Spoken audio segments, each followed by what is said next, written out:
अपना नाम तो बताते जाइए। आपका नाम? अनिका। अनिका गुलेरिया।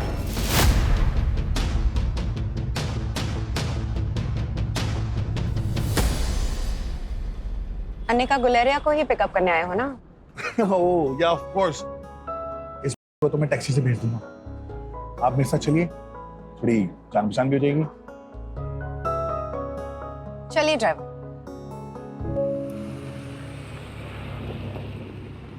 राजू इधर आ। ये तो इस कार का पीछा कर और देखिए कहाँ रहती है। ठीक है? ओए सुन सुन सुन, पकड़ा मत जाइयो। ठीक है ठीक है।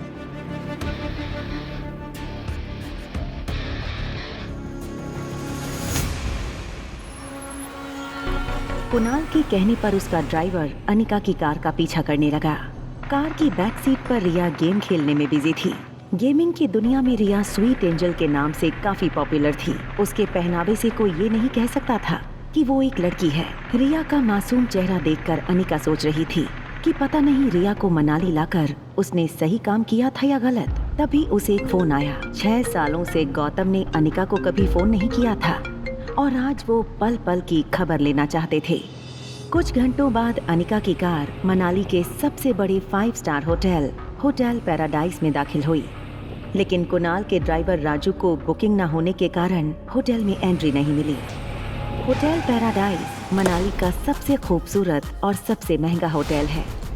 होटल स्टाफ और उसके प्रीमियम इंटीरियर्स को देखकर समझ आ रहा था कि क्यों देश विदेश से आए टूरिस्ट मनाली के इस होटल में रहना पसंद करते हैं। किसी भी आम इंसान के लिए इस होटल को अफोर्ड करना उतना आसान नहीं था, मगर world famous neuro surgeon doctor Amrita उर्फ अनिका को इससे क्या फर्क पड़ने वाला था। यहाँ पर सिर्फ 2 ही रूम्स हैं? यस मैम, इस फ्लोर पर 2 ही लग्जरी अपार्टमेंट है, एक आपका और एक इस होटल के ऑनर रोहित मारवा सर का। रोहित मारवा, होटल पैराडाइज का मालिक और मारवा इंडस्ट्रीज का सीईओ। बिजनेस टाइकून रोहित की पर्सनालिटी किसी फिल्मी हीरो से कम नहीं थी।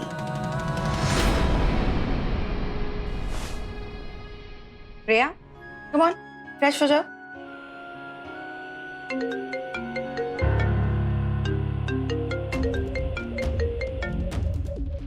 हेलो।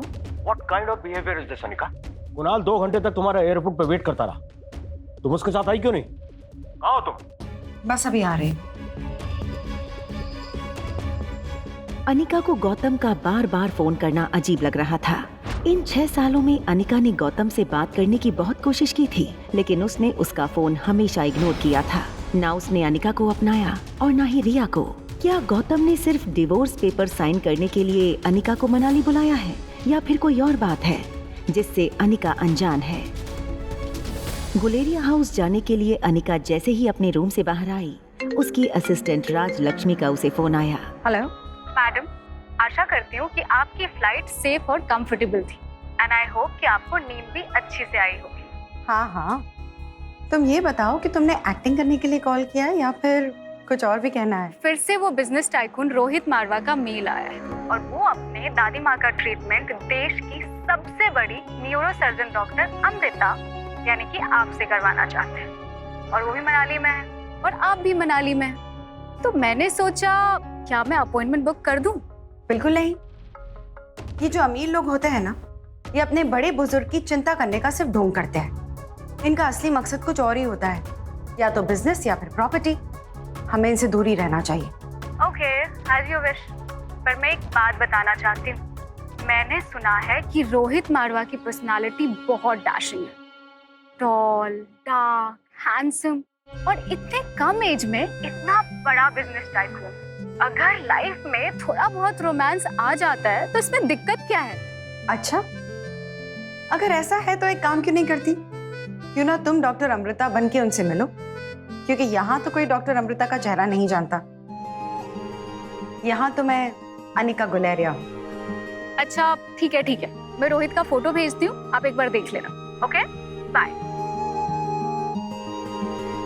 फोन काटकर जैसे ही अनिका लिफ्ट के पास पहुंची, उसे लगा उसके पीछे कोई खड़ा है।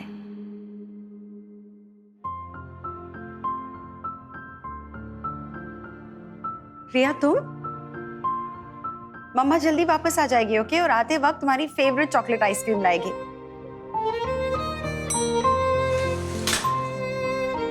मम्मा will miss you and mama really loves you. सीधा कमरे में जाना, ओके? एंड चॉकलेट आइसक्रीम पक्का।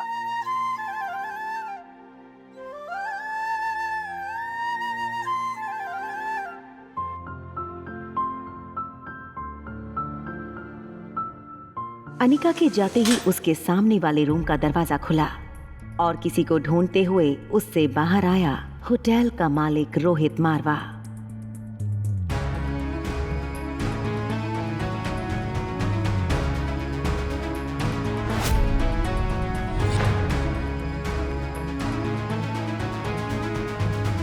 आर्यन, क्या कर रहे हो यहां पर?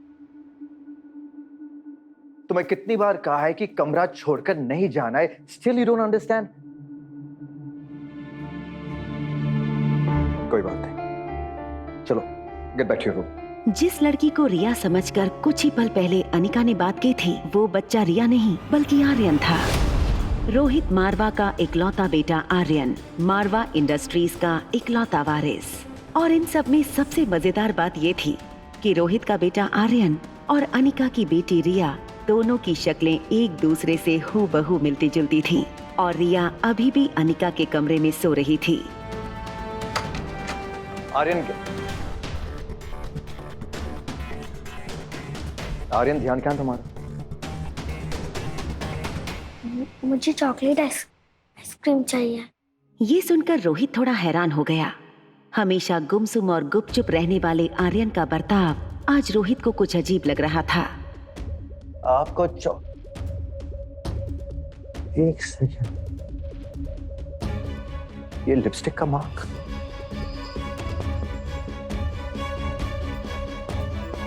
इट्स ओके, गो गो गो।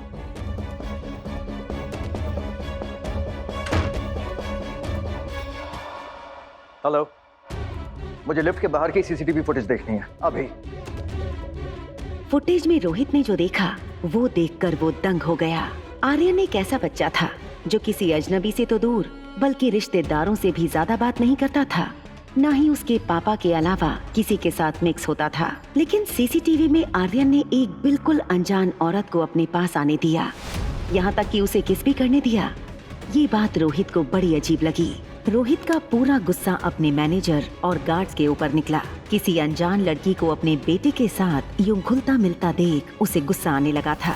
वो जानना चाहता था कि आखिर वो लड़की है कौन। दूसरी तरफ अनिका गुलेरिया हाउस पहुंची, जहां शानदार पार्टी चल रही थी। ये पार्टी थी कामिनी के बर्थडे की। कामिनी यानी अनिका की सौतेली छोटी बहन। ज्योति बुआ की बेटी प्रीति को यूं जमीन पर गिरा दे अनिका को उसके लिए बुरा लग रहा था। You know what, my love? मैं ना अगले साल मिस हिमाचल बनने वाली हूँ और उसके बाद मिस इंडिया। तुम्हें अभी भी लगता है कि तुम्हारी अनिका दीदी मुझसे ज्यादा खूबसूरत है? अनिका दीदी सबसे सुंदर है। ऑलराइट, एक काम कर लेते हैं, वोटिंग कर लेते हैं।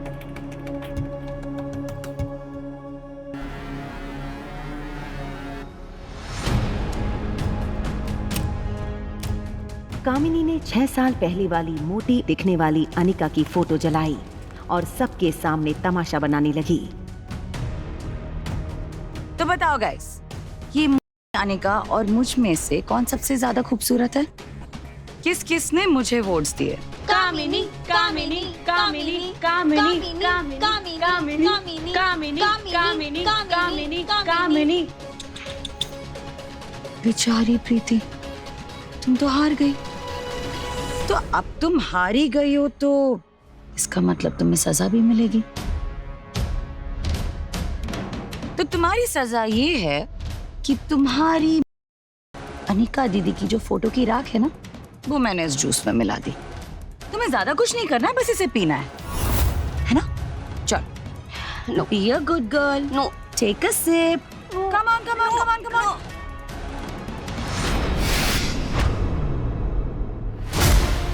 अनिका की माँ के गुजर जाने के बाद एक ज्योति बुआ ही थी जिसने अनिका को माँ का प्यार दिया था।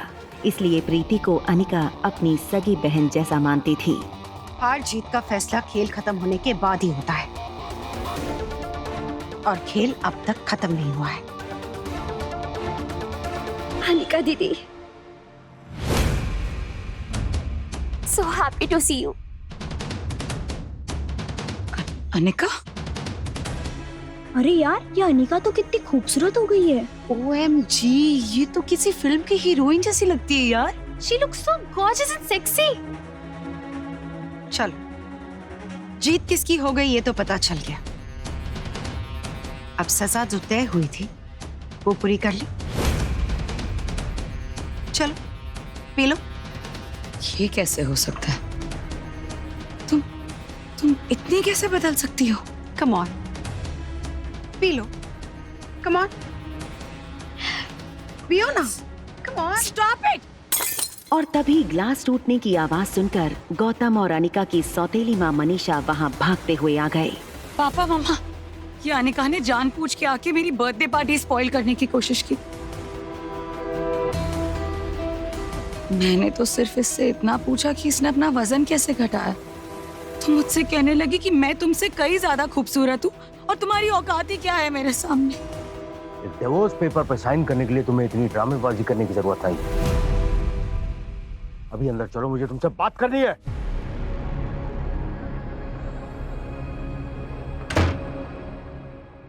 देखो अनिका, जो होना था सो हो गया। अब ये सब करके हमें और परेशान मत करो। मैं चाहता हूं कि तुम इन 2 पेपर्स पर साइन कर दो।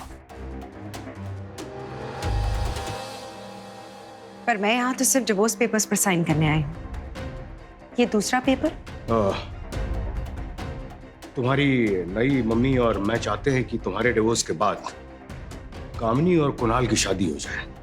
और कुणाल को भी शादी से कोई एतराज नहीं है, और कामिनी तो उसे पहले से ही पसंद करती है। लेकिन कुणाल के दादाजी ये चाहते हैं कि वो तुम्हारी माँ के गुजरने के बाद जो फार्मा कंपनी तुम्हारे नाम पर हो गई थी, मैं चाहता हूं कि वो तुम शादी के तोहफे के रूप में अपनी बहन को कंपनी दे दो। मैंने पेपर रेडी कर लिए, बस तुमको साइन करना है। अनिका ये सुनकर कुछ देर गौतम की ओर देखती रही। वो कभी सोच नहीं सकती थी कि डोगरा खानदान के साथ रिश्ता बनाए रखने के लिए उसके पापा इतना नीचे गिर सकते हैं।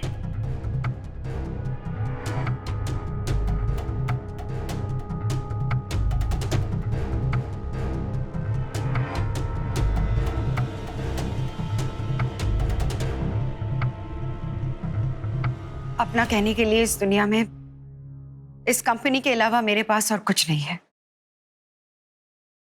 ये मेरी माँ की आखिरी निशानी थी जो उन्होंने मुझे दी थी। माफ कीजिएगा, मैं ये कंपनी कामिनी को नहीं दे सकती।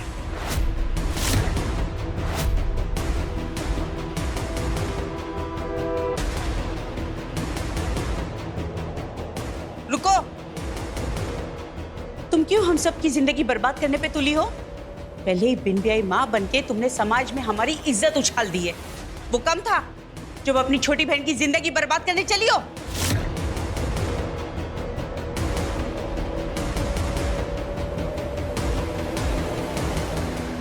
तुम्हें क्या लगता है तुम इन कंपनी पेपर्स पे साइन नहीं करोगी तो कुणाल मुझसे शादी नहीं करेगा? वहम है तुम्हारा। कुणाल मुझसे इसीलिए शादी करना चाहता है क्योंकि उसे मैं पसंद हूँ, not because of your factory. तुम्हें ये बात बर्दाश्त नहीं हो रही क्योंकि तुम मुझसे बचपन से लेके आज तक जलती जो आ रही हो। कौन किससे जलता है ये तो तुम्हें बाहर ही पता चल गया था। How dare you? कुछ किलो वजन क्या घटा लिया, तुम्हारी जुबान भी हल्की हो गई। एक बात ध्यान में रखना, कल भी मैं तुमसे बहुत ज्यादा सुंदर थी और हमेशा तुमसे ज्यादा सुंदर रहूंगी। दिखने में भी तुमसे आगे और पढ़ने में भी। और वैसे भी कुछ सालों में तो मैं डॉक्टर बन जाऊंगी, तो चांस ही नहीं है कि कुणाल मुझ जैसी लड़की को छोड़कर तुम्हारे पास आए। ठीक है, तो एक और शर्त लगाए। टाइम 2 घंटा एयरपोर्ट पे वेट कराया, आज छोड़ूंगा नहीं मैं। बाहर निकल। अगर कुणाल ने अनिका का ये खूबसूरत रूप देख लिया तो वो इसे कभी डिवोर्स नहीं देगा। अनिका, क्या कुणाल अनिका का बदला हुआ रूप देख लेगा? आगे की कहानी जानने के लिए देखें अगला एपिसोड सिर्फ पॉकेट एफएम के YouTube चैनल पर। और एक लड़की को देखा तो के सारे एपिसोड को सुनने के लिए डिस्क्रिप्शन में दी गई लिंक से डाउनलोड करें पॉकेट एफएम ऐप।